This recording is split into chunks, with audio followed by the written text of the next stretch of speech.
Hey, this is Chris, keeping it real. How you doing this morning? Heading out to work.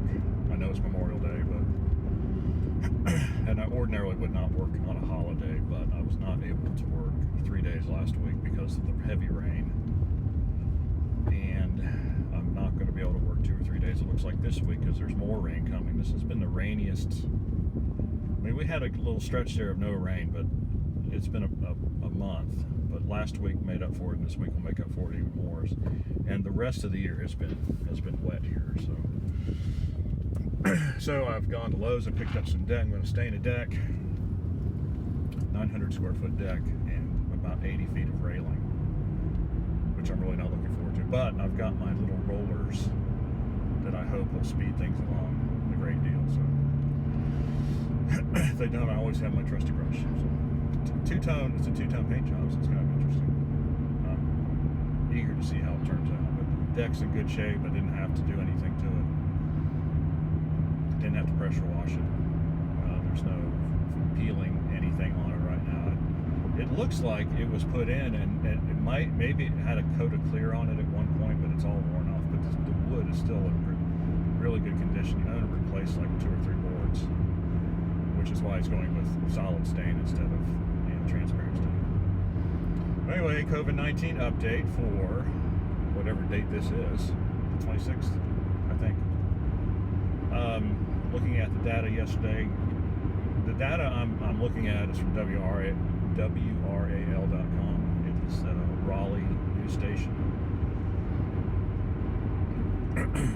They have a really good page with maps and graphs on it. They have a map of North Carolina where everything is, all the cases are accounted for by zip code. Still in our zip code, the Oxford zip code 27565, we still only have 170 total cases. And so that's cumulative, so that's how many there have been since the beginning of March. So we're 10 weeks into it, still only 170 cases, and we know that probably half of those are recovered. Have 6 deaths, I think. So not terrible statistics for where we live. Actually, statistics in North Carolina are pretty good.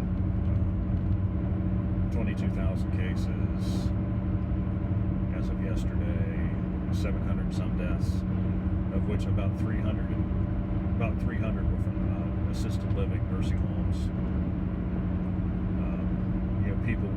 Places where a lot of people live together experience the worst of it.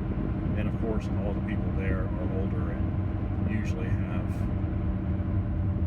some kind of comorbidity, which makes their body unable to fight off the disease. And so, there's this whole thing going around: do people die of COVID, or do they die of what they have, and COVID just makes it worse? To me, that's all just a matter of semantics. I mean, if they didn't get COVID, they probably wouldn't have died. And that's that. Right? So they're dealing with one issue already, and then COVID adds another issue, and it's just too much.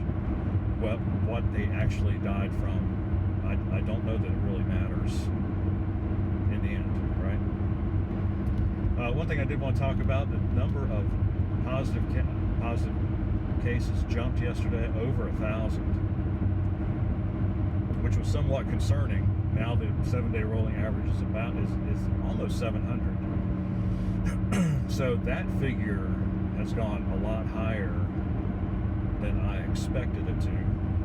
Just a couple weeks ago, I was thinking, well, I'm probably going to peak out around 500 a day and then slowly go down. But then I looked at the other graph, which showed the number of tests being done, and there was a huge increase in the number of tests. So, and then I looked at the graph that shows the number of deaths, and it continues to trend downward. So what's happening is more and more testing is being done, more and more cases are being discovered, but still fewer and fewer people are dying, which is good.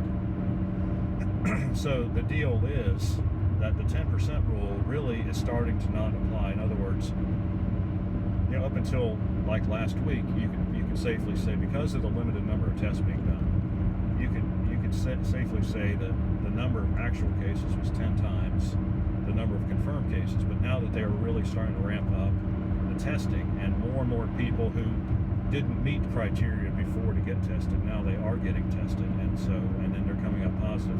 And I don't know if this is an antigen test or an antibody test. If it's an antibody test, then if you test positive, that just means you have the antibody, and if you're not sick, that means you're done and you're over with it. So that's good news too. So from here on out, what we're going to see is as the number of tested people rises, the number of confirmed cases will continue to rise probably, and then meet the actual number of people who are positive. And so there's going to be this curve until everyone is tested, and then only then will we know how many people actually had the disease, what percentage had to go to the hospital, and what percentage died. And until then, it's all just kind of a guessing game. And so for the short term, the statistics are muddied quite a bit. But I'm encouraged that so many more people were tested, and yet fewer people continue to die. And so those are the two graphs. The only one that really matters is the people who die. That shows you the seriousness of the disease. As long as that figure continues to trend downward, then we know that all the things that we're being asked to do are worth it, and that no one is dying unnecessarily. And so that's the whole thing. So our hospitals are not overwhelmed, our ERs are not overwhelmed, everyone has access to the care that they need. It is a shame that some people have other issues that cause them not to be able to fight off the disease, but that could happen with any disease. Actually, it could happen with the flu next fall. I don't know what the figures are for the flu for this year, but I'm just gonna get a Pepsi here. So anyway, got any questions or comments, leave them in the section below, like and subscribe. We appreciate it when you do. We'll see you on the next video.